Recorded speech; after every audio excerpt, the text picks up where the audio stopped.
ನಮಸ್ಕಾರ ಎಲ್ಲರಿಗೂ. ಬೆಂಗಳೂರು ತರಕಾರಿ ಮಾರ್ಕೆಟ್ ಇವತ್ತಿನ ಬೆಲೆ ನೋಡೋ ಬನ್ನಿ. ಆದಷ್ಟು ಈ ವಿಡಿಯೋ ರೈತರಿಗೆ ಶೇರ್ ಮಾಡಿ, ಲೈಕ್ ಮಾಡಿ, ಫಾಲೋ ಮಾಡಿ.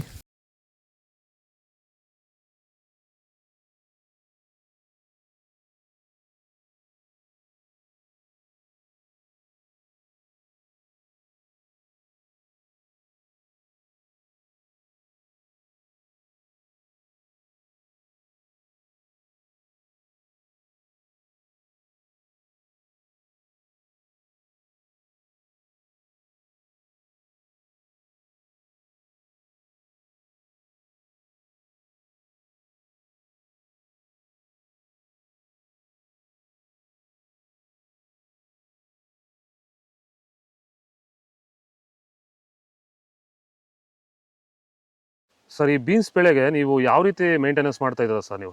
ಸರ್ ಸ್ಟಾರ್ಟಿಂಗಿಂದ ಅಷ್ಟೇ ಪ್ಯಾಂಟ್ ವೆಲ್ ಮತ್ತು ವೈರಿಗಾನು ಬಿಡ್ಡಿಗೆ ಮತ್ತು ಸ್ಪ್ರೇಗೆ ಅದೊಂದು ಸರಿ ಇದೊಂದು ಸರಿ ಸ್ಟಾರ್ಟಿಂಗ್ ಕೊಟ್ಕೊಂಡ್ಬರ್ತಾ ಇದ್ದೀನಿ. ಇದು ನಾನು ಟೊಮೊಟೊ ಆದಮೇಲೆ ಮತ್ತು ಸೌತೆಕಾಯಿ ಆದಮೇಲೆ ಇದು ಬೀನ್ಸ್ ಮೂರನೇ ಬೆಳೆ. ನೋಡಿ, ಕೆಳಗಡೆಯಿಂದ ಮೇಲೆವರೆಗೂ ಒಂದೇ ಥರ ಕಾಯಿ ಬಂದಿದೆ. ಯಾವುದೇ ಕಾರಣಕ್ಕೂ ಫ್ಲವರ್ ಟಾಪ್ ಆಗಿಲ್ಲ. ಕಾಯಿ ಕ್ವಾಲಿಟಿ ಎಷ್ಟಾಗಿರ್ಬೋದು, ಸಖತ್ ಕ್ವಾಲಿಟಿ. ಮಾರ್ಕೆಟಲ್ಲಿ ಮಾರ್ಕೆಟ್ ಹೋಗಿದ್ದು ನಾನು, ನಮ್ಮದೇ ಟಾಪ್ ರೇಟು, ಯಾರ್ದು ಹೋಗಿಲ್ಲ ಸರ್, ನಮ್ಮದೇ ಟಾಪ್ ರೇಟ್ ಆಗಿದ್ದು. ನಮ್ಮದಷ್ಟು best quality pant well result ಯಾವುದಲ್ಲೂ ಬರೋಲ್ಲ. ತರಕಾರಿ ಎಲ್ಲ ಬೆಳೆಗೆ ಯೂಸ್ ಮಾಡ್ಕೊಬೋದು.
ಇದು ಬೆಂಗಳೂರು ತರಕಾರಿ ಮಾರ್ಕೆಟ್ ಇವತ್ತಿನ ರೇಟ್ಗಳು. ನಿಮಗೆ ಈ ವಿಡಿಯೋ ಯೂಸ್ಫುಲ್ ಪ್ಲೀಸ್ ಒಂದು ಲೈಕ್ ಮಾಡಿ, ಸಬ್ಸ್ಕ್ರೈಬ್ ಮಾಡಿ, ಫಾಲೋ ಮಾಡಿ, ಸಪೋರ್ಟ್ ಮಾಡಿ. ಆದಷ್ಟು ಈ ವಿಡಿಯೋ ಎಲ್ಲ ರೈತ ಬಂದವರಿಗೂ ಶೇರ್ ಮಾಡಿ. ಕೊಟ್ಟೆ ನಂಬರ್ಗೆ ಮೆಸೇಜ್ ಮಾಡಿ, ವಾಟ್ಸಪ್ ಗ್ರೂಪ್ ಲಿಂಕ್ ಬರುತ್ತೆ, ಪ್ರತಿಯೊಬ್ಬರು ಜಾಯ್ನ್ ಆಗಿ ಫಾಲೋ ಮಾಡ್ತಾರೆ, ಸಪೋರ್ಟ್ ಮಾಡಿ. ಜೈ ಜವಾನ್, ಜೈ ಕಿಸಾನ್.